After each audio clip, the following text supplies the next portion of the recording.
हाँ लेटेस्ट बच्चों कि पावर एसोसिएटेड विद टॉर्क, क्योंकि आप जानते हो कि वर्क डन का पावर क्या होता है जी, you know very well, power equals to W by T। ठीक, तो वर्क डन का फॉर्मूला क्या है in the terms of torque. Work done equals to, वैसे लीनियर मोशन में क्या होता है, work done equals to force into displacement, पर यहां पे क्या है, tau into D theta. Torque plays the role of force and D theta angular displacement. तो अब क्या है, differentiating with respect to t, time. ठीक है, टाइम के रिस्पेक्ट में हमने इसको डिफरेंशिएट कर दिया जी, तब क्या हो जाएगा, D W by D T will be equal to tau D theta by D T. तो यहां से क्या है, D theta by D T क्या होता है जी, that is angular velocity. So you can say this is the, so you can say power in terms will be is this. Is that clear? इसी तरह से आपको पता होना चाहिए लीनियर वेलोसिटी के केस में पावर होता है फोर्स इंटू वेलोसिटी। ठीक है, तो ये फॉर्मूला भी कई जगह पे यूज होगा। Now now students let us see about angular momentum.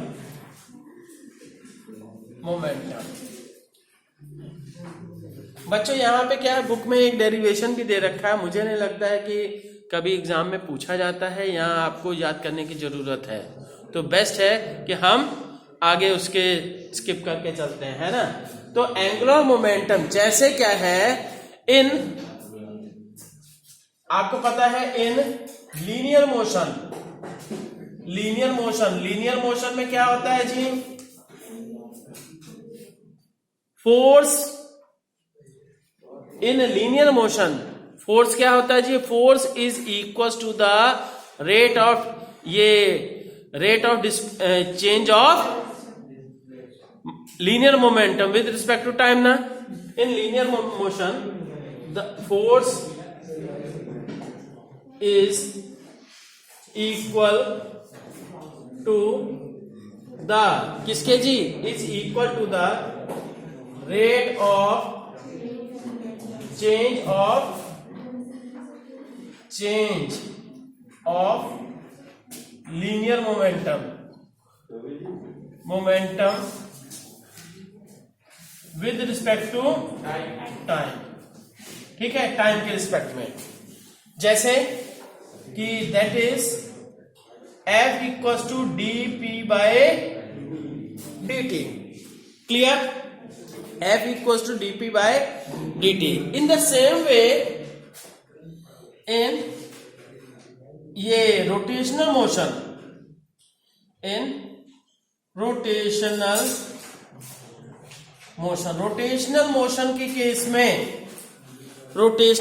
की केस में क्या होगा, torque will be equal to the rate of change of some quantity with respect to time, and that quantity is called angular momentum। ठीक है, in rotation motion the torque is equal to the rate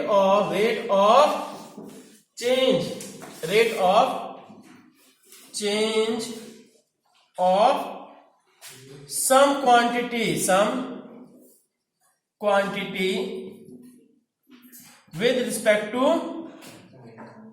some quantity with respect to time। That quantity is called, and that quantity is called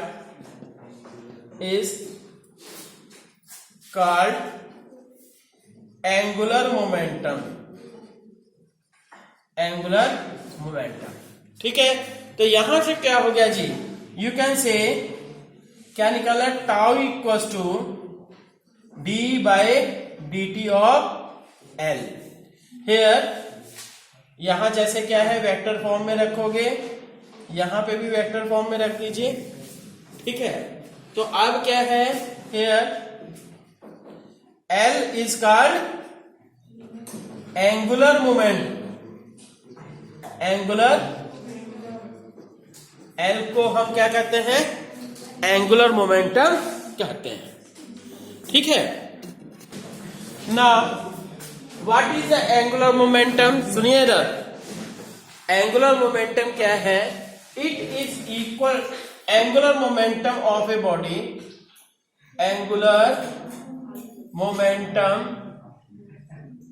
of a body.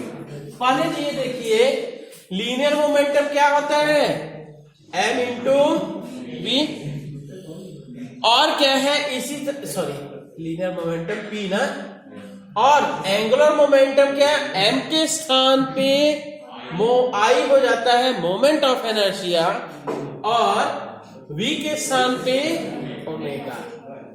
अभी क्या है, क्योंकि आपको क्या है कि मोमेंट ऑफ इनर्शिया अभी नहीं पढ़े हो, तो इसलिए क्या है ये अभी हम यूज नहीं करेंगे। हम क्या है किस बेसिस पे एक्सप्लेन करते हैं कि जैसे आपको पता है v equal to r cross omega, कि ओमेगा क्रॉस आर था,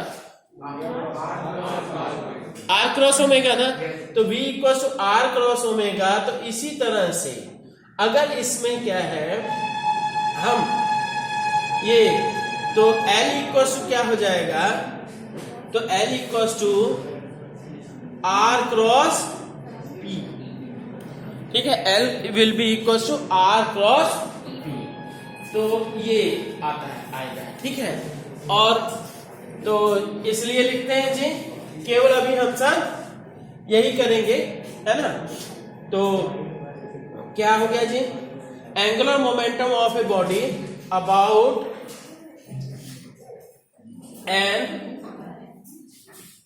axis, and axis will be equal to the, किसके इक्वल होगा जी, will be equal to the product of ये its linear momentum and perpendicular distance from the axis of rotation will be equal to the product of its linear momentum and will be equal to the product of its linear momentum and दूसरी चीज क्या जी, and perpendicular distance from the axis of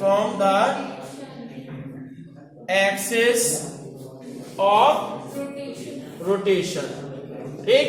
तो हम कहा दिए कि L equals to R cross P, is that clear, L equals to R cross P। तो ये हो गया जी। तो हाँ बच्चों एक करेक्शन कर लीजिएगा, ये फॉर्मूला नहीं है, formula is V equals to omega cross R, ठीक। और ये थोड़ा सा कंफ्यूजन, ये देखिए इसमें R आगे आ रहा है, पर इसी तरह से टॉर्क में क्या है R क्रॉस F है, इसी तरह से अल्फा में क्या है ये A क्रॉस अल्फा है,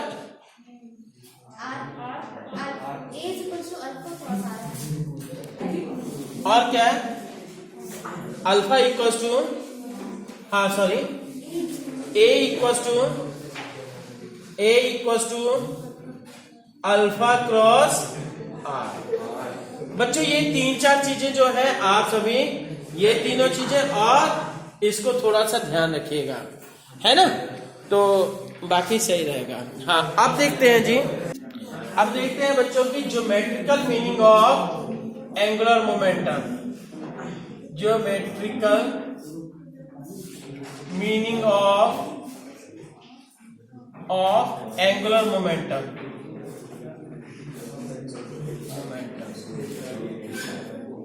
ठीक, ये देखो इधर एंगुलर मोमेंटम का ज्योमेट्रिकल मीनिंग क्या है। ठीक, अब इसमें देखिए बड़ा इंपॉर्टेंट टॉपिक है कि इसका यूज क्या है, आप सभी क्या है, जो केपलर सेकंड लॉ है उसमें भी होता है। ठीक, तो अब ये देखिए यहां पे क्या मान लेते हैं जी, ये this one is the x axis, this one is the y axis, and you can say this one is the z axis. ठीक, अब सुनिए, कोई पार्टिकल है यहां पे इस पोजीशन पे। ठीक, ये आर हो गया इसका पोजीशन वेक्टर, ध्यान दीजिए, ये पोजीशन वेक्टर आर हो गया है। अब इसको क्या है, डिस्प्लेस किया जा रहा है इधर किसी फोर्स से, ये डी आर डिस्प्लेसमेंट कर रहा है पी, और इसको हमने कर दिया क्यू। ठीक, तो अब क्या है इसका ये this will be equal to R plus this will be equal to, ये सेंटर को ओ कर दे रहे हैं, vector O Q will be equal to R plus D R. ठीक, और क्या है, पार्टिकल का मास हम मान लेते हैं, let m is the mass of particle का मास है m। अब क्या करेंगे जी, पार्टिकल का मास m हो गया, और फिर ये चीज अब क्या हो जाएगा कि इसका हम करते हैं कि यहां से, हाँ देखिए अब ये क्या है, ये आर डिस्प्लेसमेंट पोजीशन वेक्टर हो गया, और ये क्या है इधर मतलब पोजीशन पी से क्यू तक मूव हुआ, और इसके कारण से ये क्या है, इसके अंदर टॉर्क ऐसे रोटेट हो रहा है ना। ठीक, तो अब क्या कहते हैं जी, नाउ यू कैन से कि एरिया अंडर दिस, ये this area swept by area swept कितना होगा जी, इस एरिया को हम कर देते हैं जी डी ए कर दिए, D A will be equal to, यहां क्या है एरिया ऐसे नहीं बता सकते हो, सबसे बढ़िया क्या है, एक पैरेललोग्राम बना दिया आपने, this will be the D R, है ना। तो यहां से क्या है, ये एक पैरेललोग्राम बना, क्लियर कि नहीं, ये एक पैरेललोग्राम बन गया डी आर। तो अब क्या है, इस पैरेललोग्राम का के एरिया का आधा, that will be equal to area swept D A. तो अब क्या है, half of area of parallelogram. ठीक, तो अब एरिया ऑफ पैरेललोग्राम क्या होता है जी, वेक्टर, ये cross product of two sides, vector R cross D R, clear. तो अब क्या है, नाउ डिवाइडिंग बाय, या कहिए डिफरेंशिएटिंग, डिवाइडिंग बाय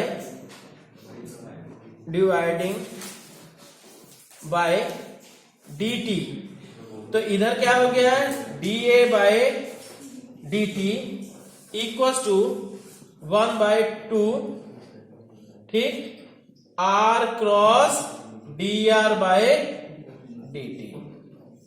ठीक, अब देखिए जी, D R by D T क्या हुआ, दैट इज द वेलोसिटी, है ना।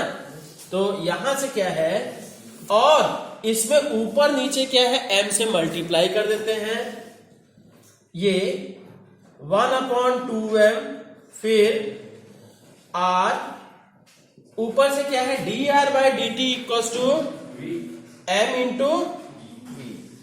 तो अब क्या है, यहां से 1/2m, तो r into M into V क्या हो गया, P।